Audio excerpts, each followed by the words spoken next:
6 smartphone photography mistakes. क्या आप भी इनमें से कोई मिस्टेक्स कर रहे हो? Let's find out in this video. तो अगर आप मेरे रेगुलर व्यूअर हो, आपको पता होगा मैं आपके साथ ट्रांसपेरेंट होकर सारी टिप्स शेयर करता हूं।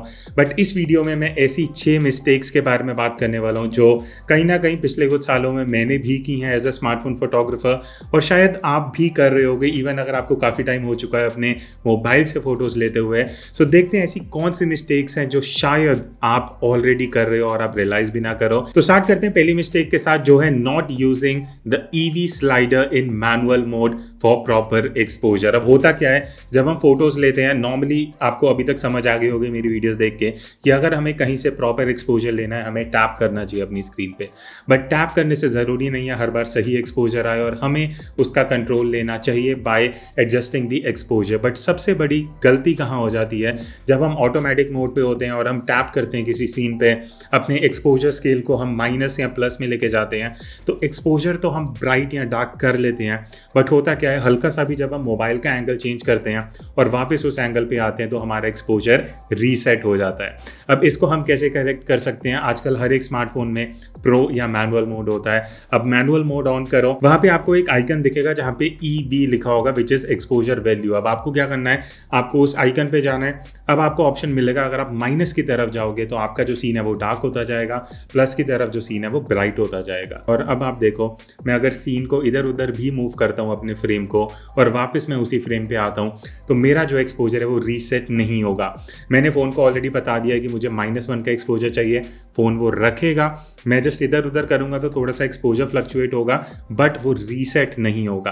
अब जो अगली टिप है, आई एम श्योर आप में से काफ़ी लोग इसको कर रहे होंगे ना चाहते हुए भी, और वो है यूजिंग रॉन्ग एस्पेक्ट रेशियो। अब एस्पेक्ट रेशियो में क्या होता है, आपको कैमरा में बहुत सारी ऑप्शंस मिलती हैं। स्टैंडर्ड होता है 4:3, देन आपको 1:1, 16:9 और फुल स्क्रीन का भी ऑप्शन मिलता है। और आपको लगता है कि फुल स्क्रीन मोड है, क्यों ना उसको ऑन किया जाए, और लाइक इतना बड़ा हमें फ्रेम दिखता है, हाइट में इतनी ज़्यादा होती है, हमारी स्क्रीन में पूरी फोटो आ रही होती है और उसको हम वॉलपेपर भी बना सकते हैं। बट क्या आपको पता है, अगर आप 4:3 रेशियो यूज़ करते हो तो वहाँ पे आपको मैक्सिमम रेजोल्यूशन मिलता है। मैं आपको सिंपल एग्जांपल दिखाता हूँ। यहाँ पे आप ये देखो, ये जो मैंने फोटो है 4:3 में ली थी, और इसका जो रेजोल्यूशन है वो पूरा 12 मेगापिक्सल का है जो मेरा फ़ोन ऑफर करता है। पर जैसे ही मैं स्विच करता हूँ 16:9 पे, जो मेरा मेगापिक्सल काउंट है फाइनल इमेज का, वो बन जाता है सिर्फ 9 मेगापिक्सल का।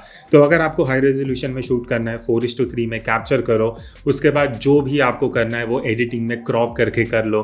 पहले से अगर आप उसको रेजोल्यूशन को कम कर दोगे तो कोई फायदा नहीं है। अच्छा, अब हम नेक्स्ट मिस्टेक की बात करते हैं जो होती है हमसे लो लाइट सिचुएशन में, और वो है using ultra wide angle camera. मुझे पता है आजकल हर फोन में अल्ट्रा वाइड एंगल कैमरा आ रहा है, और हम क्या करते हैं कि जब हमें दिखता है कि अल्ट्रा वाइड में इतना सारा फ्रेम वाइड आ रहा है, तो क्यों ना हम हर सिचुएशन में बस वही लेंस यूज करते रहें। अब यहाँ पे मिस्टेक क्या है, जब हम अल्ट्रा वाइड को लो लाइट में शूट करते हैं ना, तो सबसे पहली चीज हमारा रेजोल्यूशन कम हो जाता है, बिकॉज वो सेकेंडरी कैमरा है, उसका उतना बड़ा सेंसर और पिक्सल्स नहीं है उसमें। But the second thing is, practically अगर मैं बात करूं, यहाँ पे आप एक कंपैरिजन देखो, जो स्टैंडर्ड कैमरा की इमेज है, सबसे पहले उसमें शार्पनेस ज़्यादा है, क्लैरिटी ज़्यादा है, और सबसे इंपॉर्टेंट नॉइस कम रहती है स्टैंडर्ड कैमरा में as compare to ultra wide. पर अगर आपकी इंपॉर्टेंस है शार्पनेस और क्लैरिटी एंड कम नॉइस, तो it's always better to use the standard camera. अब अगली mobile photography mistake point out करने से पहले let me introduce you to Skillshare, which is like a whole new world for creative people like you and me. So Skillshare basically एक online learning community है with an amazing collection of classes which is not just limited to photography. तो अगर आप अभी तक अपनी smartphone photography skills brush up करना चाह रहे थे, या फिर आप स्मार्टफोन से यूज करके सिनेमेटोग्राफी सीखना चाह रहे थे, I think now we have a good option. So मैंने जस्ट कल अपनी एक क्लास स्किलशेयर पे खत्म करी है, which is on mastering iPhone jewellery and small product photography by Ferdinand. और मुझे एक चीज़ बहुत इंप्रेसिव लगी कि इतना प्रोफेशनल आउटपुट फर्डिनेंड कैप्चर कर पा रहे थे just by using his smartphone camera. अब मुझे पूरा भरोसा है कि बीइंग अ स्मार्टफोन फोटोग्राफर आप ऑलरेडी शायद इस क्लास को सर्च करने लग गए होंगे using the link in the description. But उससे पहले आप लोगों के लिए गुड न्यूज़ है। तो अगर आप लोग स्किलशेयर की एनुअल मेंबरशिप लेते हो, it cost you less than 2400 per year, which comes to around less than 200 rupees per month, जो शायद एक मूवी की टिकट से भी कम कॉस्ट करता है। और वो गुड न्यूज़ ये है कि आप में से पहले 1000 लोग जो डिस्क्रिप्शन में दिए हुए लिंक पर क्लिक करेंगे उनको मिलने वाला है 1 मंथ का free trial Skillshare membership. So I believe this is the right time to explore the things that you always wanted to do. Link is in the description. अब जो नेक्स्ट मिस्टेक है वो है zoom in to click photos. अब सबसे बड़ी गलती हम क्या करते हैं, हमें लगता है कि जब हम कैमरा ऐप ओपन करते हैं, फोटो लेना स्टार्ट करते हैं, तो हम जूम करते जाएंगे और हम सब्जेक्ट के बहुत पास पहुंच जाएंगे। अब यहाँ पे गलती क्या है, आपको सबसे पहले ये जानना चाहिए कि जो आपका स्मार्टफोन है क्या उसमें टेलीफोटो कैमरा है, और अगर है तो उसका ऑप्टिकल जूम कितना है। बिकॉज डिजिटल जूम में क्या होता है, जब हम टैप करके जूम करते रहते हैं, लेट्स सपोज हमारे फ़ोन में टेलीफोटो लेंस नहीं है और हमने 5x जूम कर दिया। अब यहाँ पे क्या होता है, आपका स्मार्टफोन बेसिकली उस इमेज को क्रॉप कर रहा है। तो अगर आपका लेट्स सपोज 12 मेगापिक्सल का कैमरा है तो शायद आपको 3 या 4 मेगापिक्सल की ही फोटो मिलेगी, बिकॉज जब आप वो पिंच एंड जूम कर रहे हो ना, इन अ वे आप इमेज को क्रॉप कर रहे हो, ना कि आप सब्जेक्ट के पास ऑप्टिकली जा रहे हो। तो अगर आपके स्मार्टफोन में टेलीफोटो जूम है, वहां पे हमें ऑप्टिकल जूम मिलता है, जहां पे क्वालिटी लॉस बहुत ही माइनर रहता है। पर अगर आप अपने फोन में ऑप्टिकल जूम की बजाय डिजिटल जूम का यूज करते हो तो आपकी इमेज में बहुत ज्यादा रेजोल्यूशन लॉस होता है एंड अल्टीमेटली आपकी जो इमेज है वो बहुत ज्यादा पिक्सेलेटेड और सॉफ्ट निकलती है। अब जो नेक्स्ट मिस्टेक है वो है not using composition rules properly.